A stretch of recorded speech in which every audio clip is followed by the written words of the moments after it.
ye Okamekuyo Ene la kotape La go Okamekuyo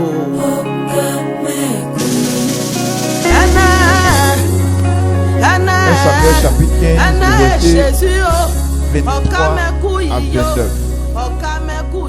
Je lis la parole de Dieu. Car la désobéissance est aussi coupable que la divination. Et la résistance ne l'est pas moins que l'idolâtrie et les téraphins. Puisque tu as rejeté la parole de l'Éternel, il te rejette aussi comme roi. Alors Saül dit à Samuel, j'ai péché car j'ai transgressé l'ordre de l'Éternel et je n'ai pas obéi à tes paroles. Je craignais le peuple et j'ai écouté sa voix. Maintenant, je te prie, pardonne mon péché, reviens avec moi et je me prosternerai devant l'Éternel. Samuel dit à Saül, je ne retournerai point avec toi, car tu as rejeté la parole de l'Éternel. Et l'Éternel te rejette, afin que tu ne sois plus roi sur Israël.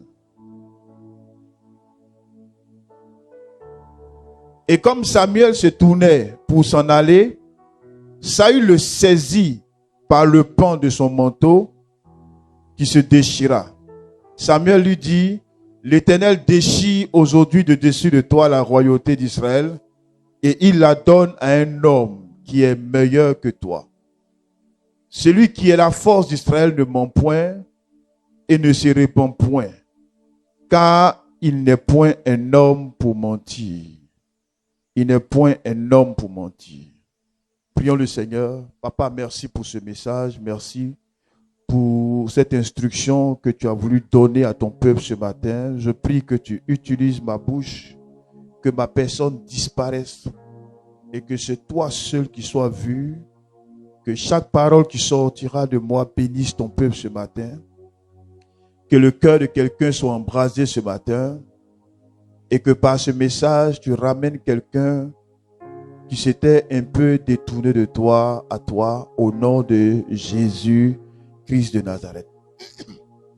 Bien-aimé, mon message de ce matin est intitulé « Rejeter sans le savoir ». Alléluia. Rejeter sans le savoir.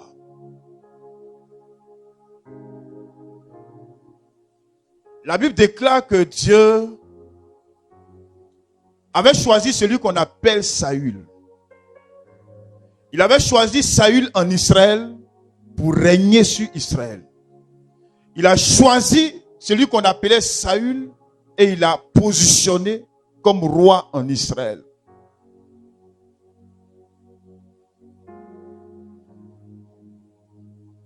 Et un jour, Dieu envoie le prophète Samuel pour dire à Saül, Saül va et détruit ce qu'on appelait dans l'Ancien Testament les Amalécites. Et Dieu dit à Saül, tu détruis les Amalécites, eux et tout ce qui leur appartient. Donc, le message de Dieu à Saül était clair. Tu détruis les Amalécites, tu détruis tout ce qui leur appartient, que ce soit les animaux, que ce soit les hommes, tu détruis tout ce monde-là.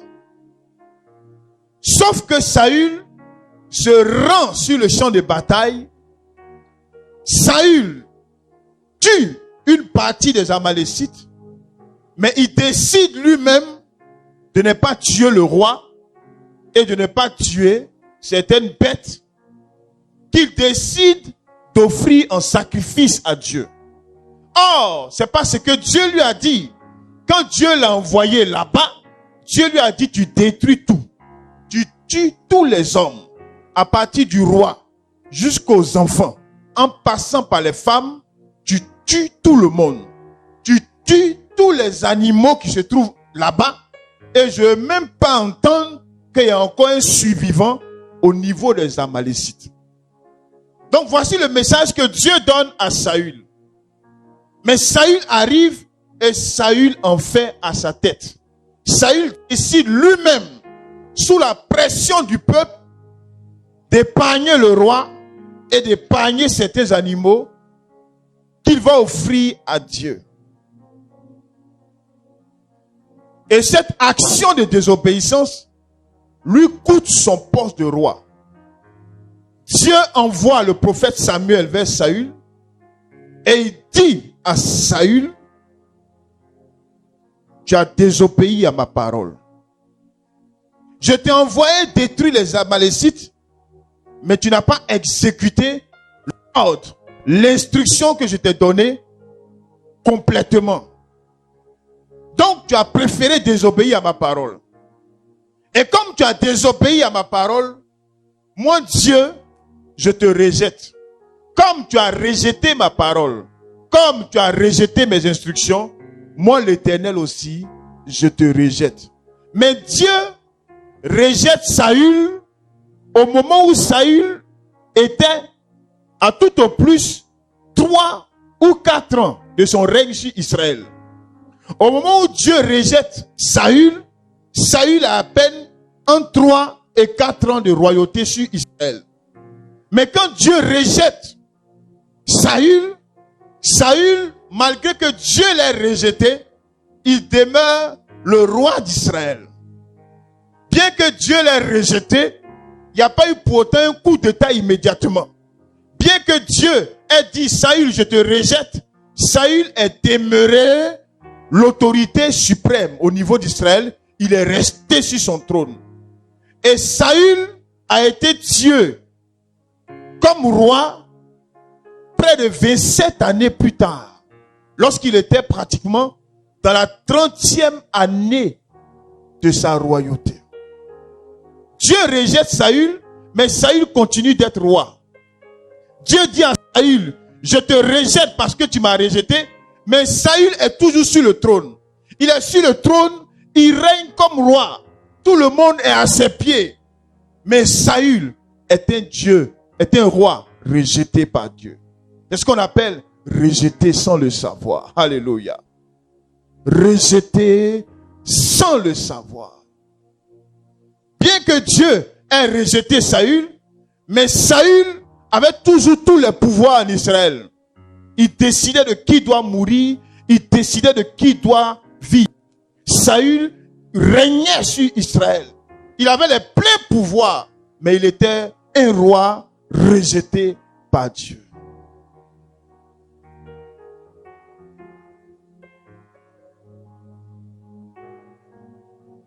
Pourquoi Dieu est arrivé à rejeter Saül? Dieu est arrivé à rejeter Saül parce que ce n'était pas sa première désobéissance. Dans 1 Samuel chapitre 13, on explique encore que Israël devait aller en guerre. Et lorsqu'Israël doit aller en guerre, le prophète de la nation qui s'appelle Samuel, c'est lui qui a le pouvoir d'offrir des sacrifices à Dieu avant que la bataille ne se déclenche. Et comme Samuel était en retard, Saül a pris sur lui-même d'offrir les sacrifices en lieu et place de l'homme de Dieu à qui Dieu avait réservé le pouvoir de lui offrir des sacrifices. C'était la première désobéissance de Saül. Mais Dieu a usé de patience. Dieu l'a maintenu sur le trône jusqu'à ce que Dieu l'envoie encore et qu'il continue de désobéir à Dieu. Et c'était la désobéissance de trop. Cette désobéissance de Saül là, c'était la rébellion de trop. Et quand Saül désobéit à Dieu, Dieu lui arrache la royauté. Dieu déchire la royauté au-dessus de lui. Et Dieu le rejette. Mais malgré le rejet de Dieu, il est roi en Israël. Saül, rejeté sans le savoir. Qu'est-ce que je veux te dire, frère? Tu vois, aujourd'hui tu es chrétien. Aujourd'hui, tu as décidé de donner ta vie au Seigneur. Le ciel s'est levé, le ciel a acclamé. Mais il y a des choses que tu fais. Et on te parle. Tu viens à l'église, le pasteur te prêche. Ce qu'il dit, ça te touche, ça te concerne. Mais une fois le culte fini, tu continues, tu retournes à tes mêmes vomissures. Dieu parle au travers de ses serviteurs de Dieu. Dieu te dit que la drogue est une mauvaise chose. Dieu te dit que la cigarette est une mauvaise chose. Il te parle, mais tu ne comprends pas. Parce que quand tu t'en vas la nuit, tu t'en vas, tu pries. 2 fois même, tu as des songes. Dieu même te donne des puissants songes prophétiques. Il t'annonce même les choses à venir. Donc, même quand on te parle sur ta désobéissance, tu penses que Dieu est toujours avec toi parce que Dieu continue de te donner des révélations. Parce que Dieu continue de se révéler à toi. Parce que tu continues de prier. Parce que si tu avais le don de prophétie, la puissance de prophétie continue de se manifester en toi. Et tu penses que Dieu, il est toujours avec toi. Donc, lorsqu'on t'avertit, lorsqu'on te dit que le chemin que tu prends, c'est le chemin de la mort, tu penses que Dieu ne peut pas le dire parce que, bien que tu aies désobéi à Dieu, tu continues de vivre. Tu continues de vivre. Il a dit le salaire du péché, c'est la mort. Mais quand tu fais et que demain matin tu te réveilles, tu te dis non, Dieu a oublié. Tu te dis non, Dieu est moi. Tu dis non, je pensais que si il faisait ça, Dieu allait couper un mois, comme on dit dans le jargon ivoirien, il allait couper Niam un mois. Mais je vois que Dieu est toujours un mois. Je vois que sur mon travail là, c'est maintenant qu'on augmente mon salaire. Je vois que c'est maintenant même mes patrons même. Je vois que, malgré qu'il était dans ça, mais je suis en train de passer concours, et puis même j'ai eu le concours. Donc Dieu, il est avec moi. Frère, Dieu a rejeté Saül à la 3e année de son règne. C'est à la 30e année que Saül est descendu du trône, rejeté sans le savoir. Parce que quand Dieu te parle une fois et que tu comprends, mais que tu fais comme si tu ne comprends pas, dans son amour et dans sa miséricorde, il te parle encore 2e fois. Il te dit, la vie de débauche est mauvaise et ça va te conduire à la mort. Mais quand tu sors de là et que tu vois autour de toi, que tu t'es réveillé, tu n'es pas malade, mais tu as fait ça hier, mais c'était bon, c'était chic, c'était trop chic même. Et puis quand tu as fini de faire, tu as fléchi les genoux, et puis tu as prié, et puis la situation s'est décantée, que même Dieu même t'a exaucé. Donc c'est chic. Et donc Dieu est toujours là. Rejeté sans le savoir. Quand Dieu veut te quitter, il ne t'informe pas que je suis en train de partir. Frère, je veux parler à quelqu'un dans la salle. Je veux parler à une personne dans la salle. Je vais te dire une chose. Quand Dieu est en train de te quitter, il ne t'envoie pas un avis pour te dire que frère, je m'en vais. Il te parle une fois. Il te parle 2 fois. Il te parle 3 fois. Quand tu n'entends pas, Dieu te quitte. Il s'en va. Tu peux vivre. Tu peux bien vivre. Tu peux continuer à être béni, à être élevé. Mais Dieu est parti. Rejeté sans le savoir. Fais attention à toi, frère. Mon rôle à moi, c'est de t'avertir chaque dimanche. Lorsqu'on devient chrétien, là, lorsqu'on devient chrétien, la parole qu'on entend, c'est pour se modeler. C'est pour être à l'image de Dieu. Jusqu'à ce que Dieu t'enlève sur la terre, ce qu'on te prêche, c'est pour te façonner. C'est pour que tu ne perdes pas le ciel. Donc chaque enseignement qu'on te donne le dimanche, tu dois pouvoir écouter et puis mettre cet enseignement en pratique. Si tu entends la parole de Dieu, que tu vas faire autre chose, frère, rejeté sans le savoir. Tu penses que Dieu est toujours avec toi parce que tu es sur le trône d'Israël. Tu penses que Dieu est toujours avec toi parce que tu es dans tes apparats de roi. Tu penses que Dieu est toujours derrière toi parce que tu viens à l'église, parce que tu chantes, parce que même tu prophétises, parce que tu as des visions, parce que tu as des songes. Mais frère, il y a longtemps que Dieu est quitté derrière toi. La Bible dit que Dieu ne se répand pas de ses dons. Alléluia. Dieu ne se répand pas de ses dons. Tu peux manifester les dons de Dieu. Tu peux manifester le don de vision qu'il t'a donné, le don de prophétie, le don de miracle et de guérison qu'il t'a donné. Mais frère, Dieu est parti depuis longtemps. Que Dieu ne te rejette pas sans que tu ne le saches. Mets ta vie en ordre avec ce Dieu-là. Mets ta vie en ordre. Chaque matin, quand tu te réveilles, sois sûr que Dieu est toujours derrière toi. Parce que le jour que Dieu partira, la couverture spirituelle qui est sur toi va te quitter. Et comme Samson, à qui il a été dit, le rasoir ne passera pas sur ta tête. Lorsque Samson naissait, Dieu a envoyé un ange pour lui dire, la force de Samson, c'est que on ne doit pas couper ses cheveux. Et plus tard, Samson est tombé amoureux d'une païenne. Et pendant qu'il combat les Philistins, pendant que lui, il a vu que c'est une Philistine qui combat, que lui, il aime. Et donc, cette Philistine est devenue une taupe, est devenue un espion dans la vie de Samson. Et elle a fini par lui demander, mais quelle est ta force? Et Samson, après lui avoir raconté des choses qui n'étaient pas la vérité, et comme cette femme-là insistait, il a fini par lui dire que ma force se trouve dans mes cheveux. On ne doit pas raser mes cheveux. Et comme elle était une espionne pour le compte des Philistins, elle a rasé ses cheveux pendant qu'il dormait. Pendant qu'il dormait, Delilah a rasé les cheveux de Samson.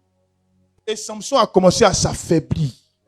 Et lorsqu'il s'est réveillé et qu'il a appris qu'il était entouré de ses ennemis, voilà ce que Samson va dire. La Bible dit, Samson dit, je m'en sortirai encore comme d'habitude. De la même façon que j'ai l'habitude de les, dans la langage ivoirien, j'ai l'habitude de les botter, de les frapper là. Ils sont venus encore, je vais les frapper encore. Oh, ils ne savaient pas qu'on avait coupé ses cheveux pendant qu'il dormait. Et la Bible dit que Samson ignorait que Dieu s'était retiré de lui. Quand ils ont coupé ses cheveux, Dieu s'est retiré de Samson. Dieu s'est retiré. Dieu s'est retiré sans avertir Samson d'abord. Rejetez sans le savoir. Faites attention à votre marche avec Dieu. Chaque matin, quand vous vous réveillez, examinez votre marche avec Dieu. Examinez votre marche avec Dieu. Examinez que vous avez la conscience en paix. Ne te trompe pas. Ne te trompe pas. Pour te cacher la nuit, aller dans les boîtes de nuit, dans les bars, aller vivre la vie de débauche, et puis te réveiller un matin, je suis en bonne santé. Oh, Dieu a compris que je suis un homme faible. Dieu n'a pas compris que tu es faible. Il te parle depuis, tu ne comprends pas. Il te parle, tu ne comprends pas. Au moment où tu t'attendras le moins à ça, c'est en ce moment-là que tu vas te rendre compte que Dieu s'est retiré de toi.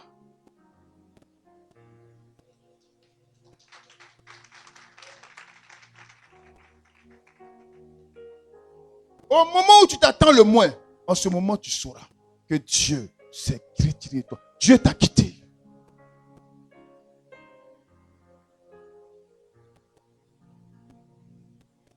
Le prophète Kakou Sévérin de son vivant, avant qu'il ne meure, Dieu lui donne un message pour le président qui était là à l'époque. Il se rend au palais présidentiel. Il dit, je veux voir le président. On dit, tu ne peux pas voir le président. Toi, un petit pasteur, tu vas voir le président. Il dit, je dois voir le président. Dieu me donne un message pour le président. Il a tout fait. Les gardes aussi ont tout fait. Il n'a pas vu le président. Au moment où il s'est retourné pour partir dans son humiliation, il s'est retourné. Il a prophétisé sur le palais. Il dit, ainsi dit l'Éternel. De la même façon que Dieu a parlé et que tu n'as pas voulu écouter. Ainsi, le malheur s'abattra sur toi. Une guerre se lèvera dans la nation. Dieu permet que la guerre se lève dans la nation. Parce qu'il a pesé ton trône et il t'a rejeté. Sans que tu ne le saches. Et puis il a donné tout, il est parti. Quelque temps après, il est mort. Et en 2002, il y a eu la guerre que vous connaissez. Quand Dieu te parle, frère, écoute ce que Dieu te dit. Qui que tu sois, il n'y a aucun homme qui soit au-dessus de Dieu. Dieu n'est intimidé par aucun homme. Dieu n'est intimidé par personne. Si tu es président de la République, c'est ton problème. D'ailleurs, président, là, c'est Dieu qui te met. Si Dieu ne t'a pas mis, tu ne peux pas être président. Alléluia. Donc, aucun homme ne peut impressionner Dieu. Donc, quand Dieu parle, écoutez quand Dieu parle. Sinon, le jour que Dieu va enlever sa main sur toi, tu ne sauras pas. Tu ne le sauras pas, je te dis la vérité, tu ne le sauras pas. De la même façon qu'il s'est retiré de Samson, sans que Samson ne le sache, c'est de la même façon qu'il partira. Tu croiras que Dieu est là, parce que hier nuit tu as fait un songe, mais Dieu n'est plus là. Tu croiras que Dieu est là, parce que hier tu as prophétisé, mais Dieu n'est plus là. Tu croiras que Dieu est là, parce que tu as fait le culte hier, dimanche ou samedi, mais Dieu n'est plus là. Tu penseras que Dieu est là, parce que tu continues de chanter dans le groupe musical, mais Dieu n'est plus là. Quand Dieu ne sera plus là, tu continueras d'être toujours dans le groupe musical. Tu continueras de prophétiser. Tu continueras de parler en langue. Frère, mais Dieu n'est plus là. Fais attention à toi. Tu n'as pas toute la vie devant toi. Tu ne sais pas de quoi sera fait. Il est exactement 12h40. Tu ne sais même pas de quoi sera fait 12h45. Fais attention à ta vie. Fais attention à toi, frère. Que Dieu ne te rejette pas. Car si Dieu a rejeté Saül, parce que Saül désobéissait à sa voix, il n'y a aucun homme qui continue de défier Dieu et sur qui Dieu aura sa main. C'est moi qui te dis ça aujourd'hui. Il n'y a aucun homme qui continue de vivre contrairement à ce que Dieu lui dit qu'il sait. Et la main de Dieu continuera d'être sur lui. Ressaisis-toi, frère. Toutes ces histoires de la Bible sont faites pour nous enseigner. C'est pour nous enseigner, frère. Tire les leçons de ça. Tire les leçons de ça. Saül était un homme comme toi. Il avait 2 yeux comme toi. Il avait 2 oreilles comme toi. Tu n'étais pas mieux que lui. Et lui, il était roi. Mais sa désobéissance lui a coûté son trône. Dieu n'oublie pas le péché. Quand Dieu te dit, je t'ai rejeté, il n'oublie pas. Ça a rattrapé Saül 27 ans plus tard.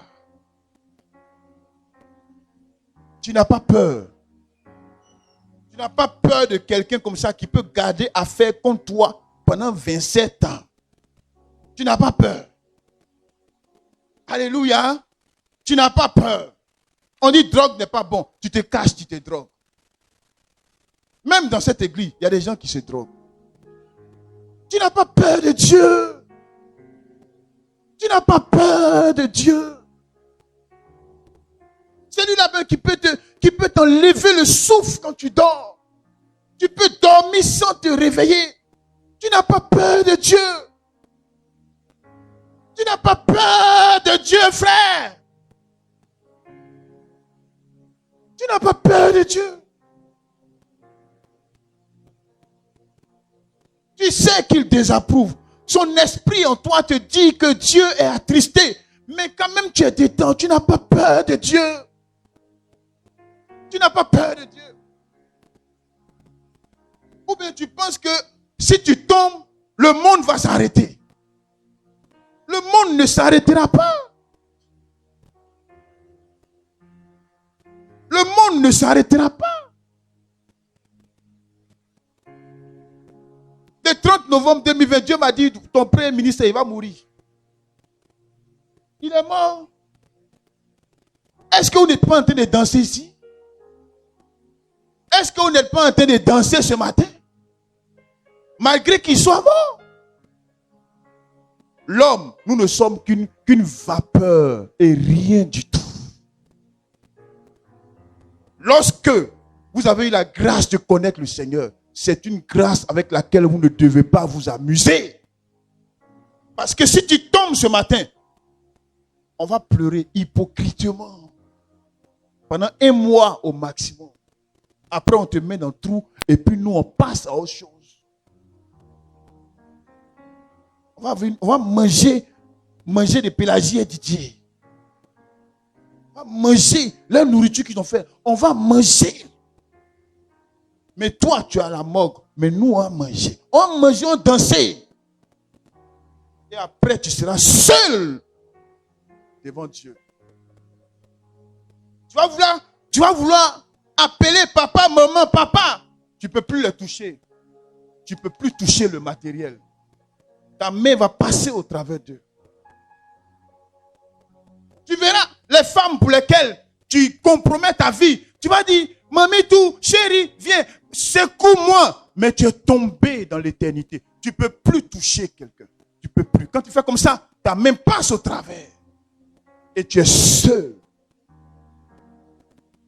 Le danger, tu ne le verras pas venir. Parce que Dieu est parti depuis longtemps. Fais attention à ta vie. La vie chrétienne est une vie dangereuse. Il n'y a pas que bénédiction dans la vie chrétienne. Ça, ce n'est pas l'évangile.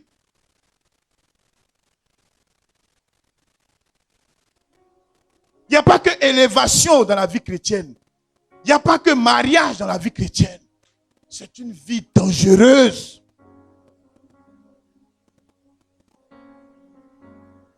Donc, ressaisis-toi. Que personne ne te trompe. Que personne ne te blague, frère. Que personne ne te blague. Et je vais parler à quelqu'un ce matin. Quelqu'un ce matin qui est loin de Dieu.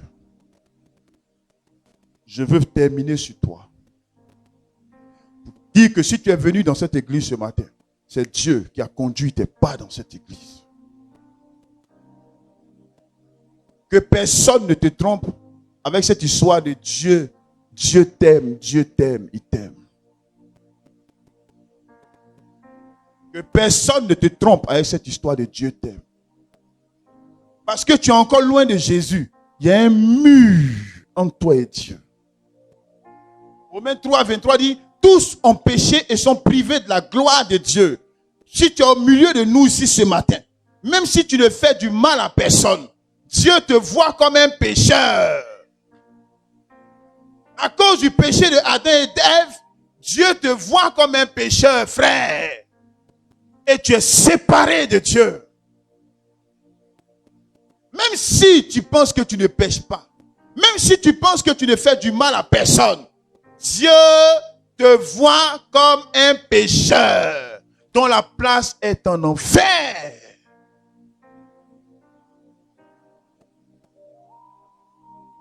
Tu es séparé de Dieu sans le savoir. Le soleil se lève pour toi, oui, comme ça se lève pour tout le monde. Et tu dis que Dieu m'aime. Bien que tu rejettes le Seigneur, mais tu te rends compte que tu travailles. Bien que tu rejettes le Seigneur, tu penses que tu es dans un bonheur. Et tu te dis, mais voici, je vis bien sans le Alléluia, Amen. Je n'ai pas besoin de Alléluia, Amen. Je n'ai pas besoin de Jésus. Je suis un homme comblé. J'ai des enfants. Dieu me bénit. Le Dieu dont on parle, il sait que mon cœur est bon, mais il est avec moi, frère. Depuis le jardin d'Éden, Dieu t'a quitté depuis longtemps. À cause du péché d'Adam et Ève, Dieu s'est séparé de toi. Et pendant que tu es encore en vie, tu as la chance encore de te rapprocher de ce Dieu en faisant la paix avec Jésus. En acceptant Jésus. C'est l'acceptation de Jésus qui va briser ce mur-là entre toi et Dieu. Sinon, tu es séparé de Dieu. Ne détruis pas ta vie. La vie sur terre, c'est juste 100 ans. Si tu as trop eu la chance, c'est juste 100 ans.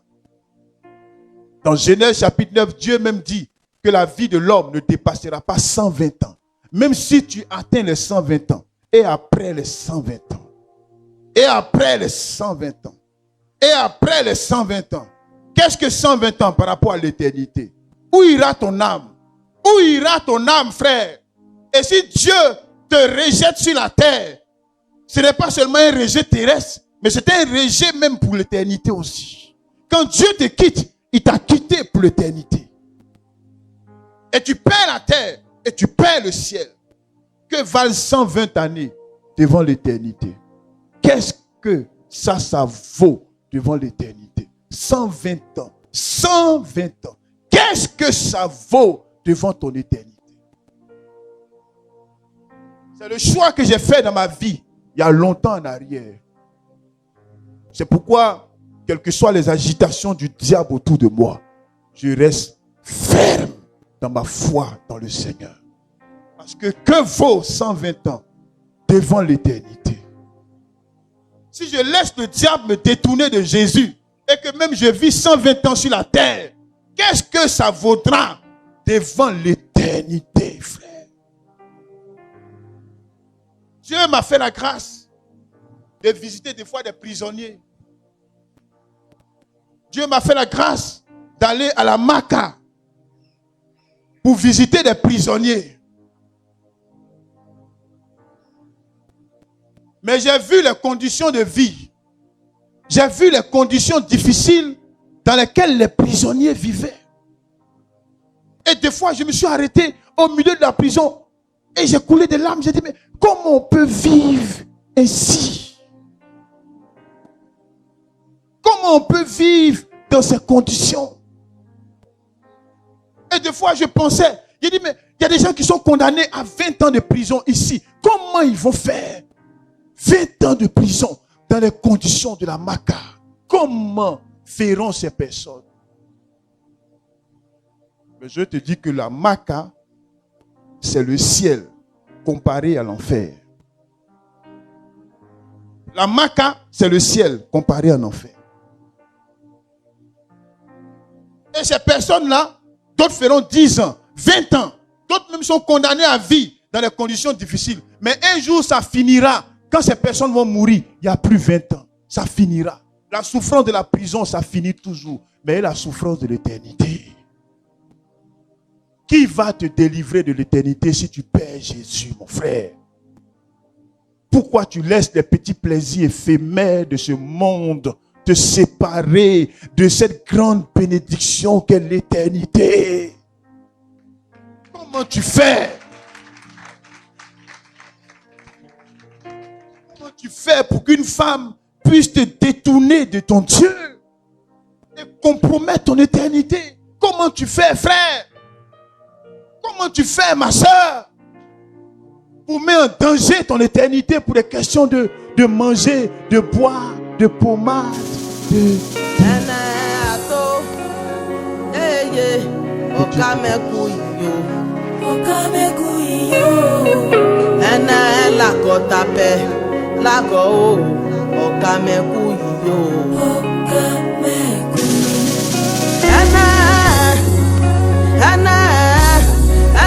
Jésus, okameku iyo, okameku iyo, okameku iye, okameku iyo.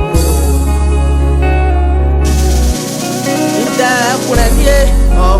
kurenie, n'Antoine Kesson. Inde kurenie, n'Antoine Kesson. N'Antoine Kesson. N'Antoine Kesson plaît, N'Antoine Kesson, N'Antoine Kesson. Inde plaît que N'Antoine Kesson, N'Antoine Kesson, N'Antoine Kesson, N'Antoine Kesson plaît, N'Antoine Kesson. J'ai dit Jésus, Jésus, ne me laisse pas tomber. J'ai dit Jésus, papa, ne me laisse pas tomber. Ne me laisse pas tomber. Ne me laisse pas tomber. Ne me laisse pas tomber. Ne me laisse pas tomber. Je n'ai que toi, Jésus. Si toi tu me laisses tomber, à qui irai-je? Je n'ai que toi, Seigneur. Quand mon père est parti, c'est toi qui m'as gardé. ma mère est partie, c'est toi qui m'as gardé, Jésus. Où irais-je? Où irais-je? Où irais-je, Jésus? Je n'ai que toi, papa. Je cours derrière toi, Seigneur. J'ai saisi ta robe. Je ne lâcherai pas cette robe, papa. Je n'ai que toi.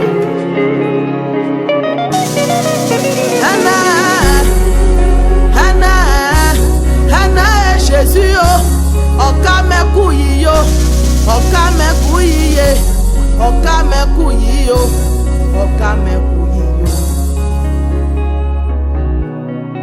Ene la kota be, la go.